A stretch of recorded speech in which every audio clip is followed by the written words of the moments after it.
नमस्कार, मैं रवीश कुमार। क्या चुनाव आयोग में अपना आदमी अपना आयुक्त अपना आयोग बनाने का खेल चल रहा था? आखिर ऐसी क्या मजबूरी रही होगी कि किसी को चुनाव आयुक्त बनाने के लिए सारे फैसले बिजली की गति से लिए गए।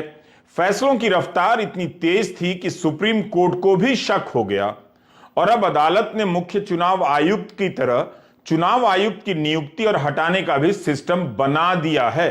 G20 के प्रचार के साथ मदर ऑफ डेमोक्रेसी का स्लोगन आपको चारों तरफ दिखाई दे रहा होगा और उसी बीच यह खबर भी कि मदर ऑफ डेमोक्रेसी के चुनाव आयुक्त की नियुक्ति में किस तरह का खेल चल रहा है।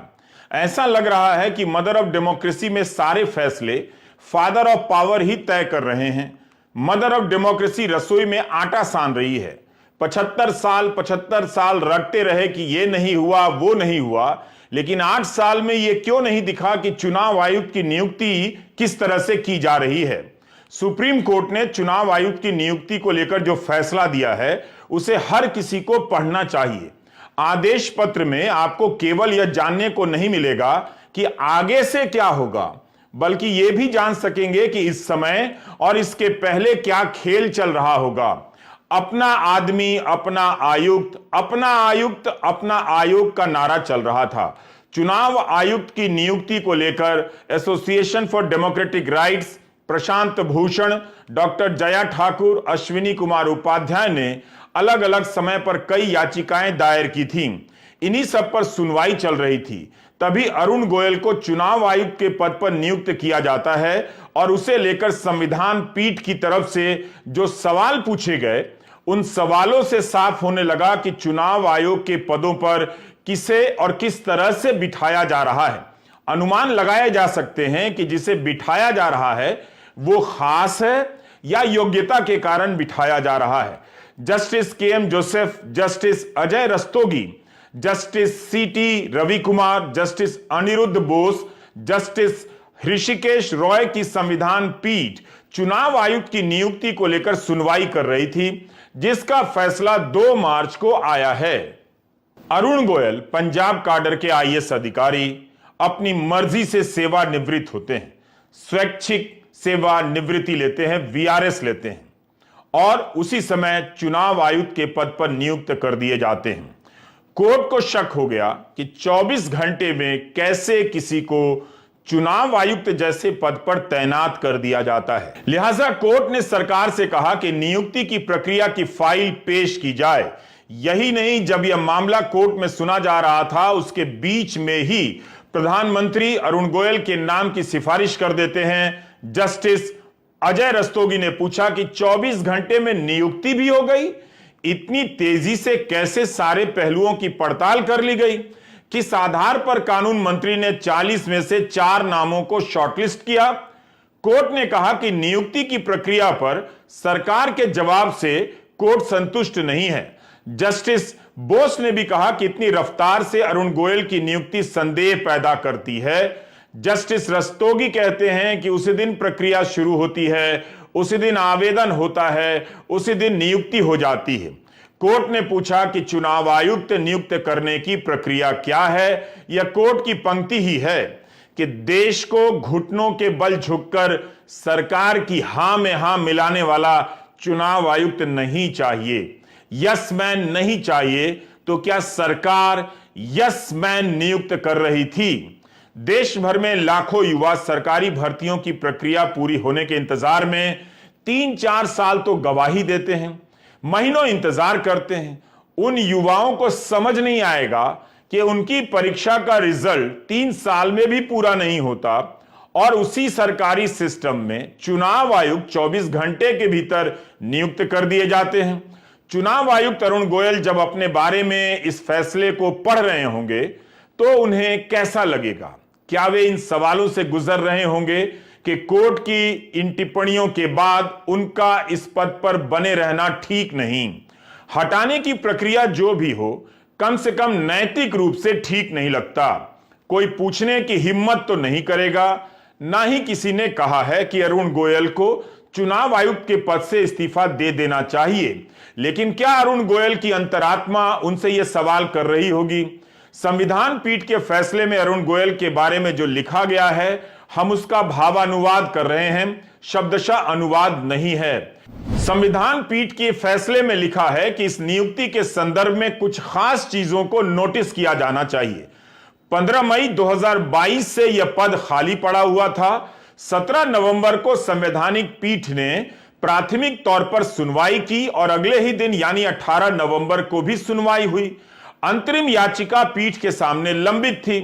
तभी संबंधित अफसर की सिफारिश को कानून मंत्रालय आगे बढ़ाता है।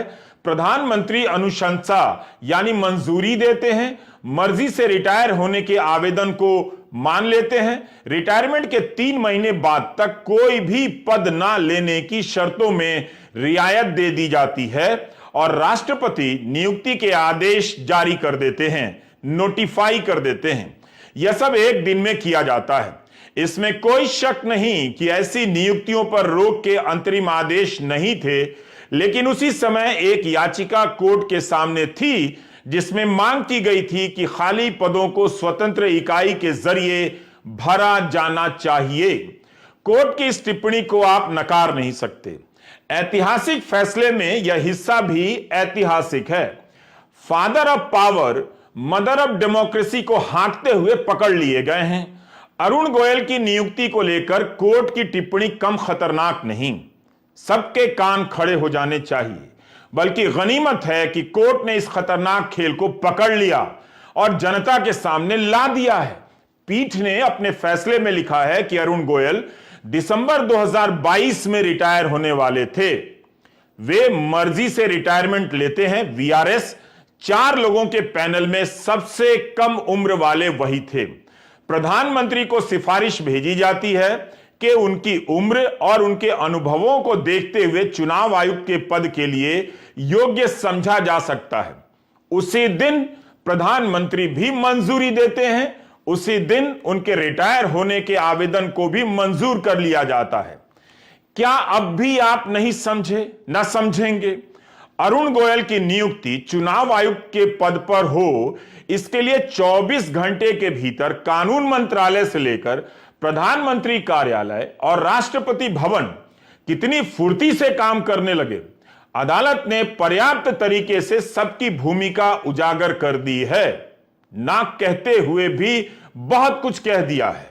मतलब जिस दिन रिटायर होते हैं उसी दिन चुनाव आयुक्त बना दिए जाते हैं। संविधान पीठ ने लिखा है कि हमें थोड़ी हैरानी है कि अगर अफसर को आयुक्त के पद पर नियुक्त करने की जानकारी नहीं होगी तो उन्होंने 18 नवंबर को ही स्वेच्छा से सेवानिवृत्ति का आवेदन क्यों दिया? आप समझे इस खेल को? क्या यह सब संदेह के लिए पर्याप्त कारण नहीं है? क्या उन्हें पता नहीं होगा अरुण गोयल को कि चुनाव आयुक्त बनाया जाना है, इसलिए 1 महीना पहले रिटायरमेंट ले लेते हैं? कोर्ट ने यही तो पूछा है ना कि अगर ऐसी कोई जानकारी नहीं थी कि चुनाव आयुक्त बनाया जाना है तो उसी दिन सेवानिवृत्ति का आवेदन क्यों दिया? सुप्रीम कोर्ट के ऐतिहासिक फैसले में अगर कोई हिस्सा है, मैं फिर से दोहरा रहा हूं, यही हिस्सा सबसे ऐतिहासिक है। और इस आधार पर अगर यह ऐतिहासिक माना जाता है तो अरुण गोयल की नियुक्ति पर संविधान पीठ की टिप्पणी पर कोई कार्रवाई होनी चाहिए। इसलिए हमारा सवाल है कि चुनाव आयोग जब यह फैसला पढ़ रहा होगा या पढ़ेगा सबके साथ, तो चुनाव आयुक्त अरुण गोयल क्या इस फैसले से खुद को अलग कर पाएंगे? क्या इस फैसले में उनकी नियुक्ति पर पर्याप्त संदेह जाहिर नहीं कर दिया गया है? अगर सुप्रीम कोर्ट ने हैरानी या संदेह जाहिर कर दिया है तो क्या उन्हें खुद से यह पद छोड़ नहीं देना चाहिए? आप देख रहे हैं रवीश कुमार ऑफिशियल। सवाल बहुत सख्त हैं, मगर सवाल अगर हैं तो यही हैं। सुनवाई के दौरान संविधान पीठ ने कहा कि हम देखना चाहते हैं कि क्या जिस तरह से नियुक्ति हो रही है उससे इस पद पर कोई स्वतंत्र व्यक्ति आ सकता है।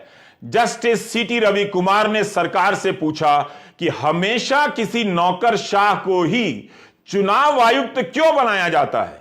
सुप्रीम कोर्ट की संविधान पीठ ने पूछा कि चुनाव आयोग में क्या सुधार हो ताकि इसकी स्वायत्तता खतरे में ना पड़े। 4 दिनों तक सुनवाई चली। इस आदेश के बाद सरकार को जवाब देना चाहिए जनता के बीच जाकर, कानून मंत्रालय को जवाब देना चाहिए जनता के बीच, और प्रधानमंत्री को भी जवाब देना चाहिए कि चुनाव आयुक्त के पद पर अरुण गोयल की नियुक्ति पर सुप्रीम कोर्ट ने जो लिखा है उस पर उनका क्या कहना है।